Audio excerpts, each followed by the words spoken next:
Hi friends, இது வந்து ஆடி 18க்கு எடுத்த விலாகு. நான் வந்து எங்கள் அம்மா வீட்டுக்கு வந்திருந்தேன். அதனால தான் எங்கள் அப்பா அம்மாவோடு சேர்ந்து சாமி கும்பிட கோயிலுக்கு வந்திருக்கோம். இது வந்து எங்கள் பதி கோயில், பெரியாண்டிச்சி அம்மன். அங்கே தான் சாமி கும்பிட வந்தோம். இப்போ எங்கள் அப்பா வந்து எங்கள் அப்பா தான் பூஜை பண்ண போகிறாங்க. என் பொண்ணு வந்து மேலே சாமி மேலே நின்றுட்டு இருந்தா. லேடிஸ்லாம் வந்து இப்போ மேலே ஏற அலௌடு இல்லை, அதனால ஜென்ஸ் மட்டும்தான் போவாங்க. இப்போ எங்கள் அப்பா வந்து சாமி கும்பிட்டுட்டு இருக்கிறாங்க, தேங்காய் பழம் உடச்சி. எல்லோரும் சாமி கும்பிட்றோம். என் பொண்ணும் சேர்ந்து கும்பிட்றா. அவள் தான் ஃப்ரெண்ட்ஸ்.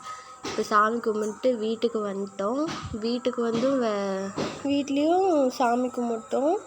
நெக்ஸ்ட் வந்து இந்த கிழங்கு எங்கள் அப்பா வாங்கிட்டு வந்தாங்க. ஏற்காடில் தான் இதெல்லாம் கிடைக்கும், இந்த குளிர் பிரதேசத்தில். இப்போ இது வந்து சூப்பு செய்கிறதுக்கு தான் இது வந்து கட் பண்ணிகிட்டு இருக்கோம். இது முடவாட்டு கிழங்குன்னு சொன்னாங்க. அது செஞ்சால் உடம்புக்கு ரொம்ப நல்லது.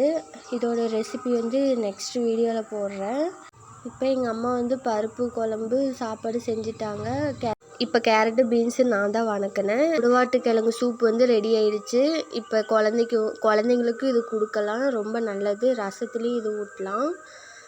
இப்போ வந்து நான், எங்கள் அக்கா பொண்ணு, அப்பா எல்லாமே சேர்ந்து குடித்தோம். சூப்பராக இருந்துச்சு.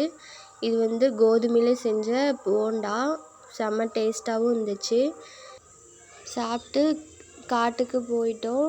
ஈவினிங் போல் ஆயிடுச்சு. அங்கே கூட்டிகிட்டு போனால் கொஞ்சம் நேரம் பசங்க எல்லாம் விளையாடுவாங்க. வீட்டுக்கு கிளம்பிட்டோம். பருப்பு சாப்பாடு, பொரியல் எல்லாம் சேர்ந்து சாப்பிட்டோம். இந்த வீடியோ உங்களுக்கு பிடிச்சி லைக் பண்ணுங்கள், ஷேர் பண்ணி கமெண்ட் பண்ணுங்கள். பாய்.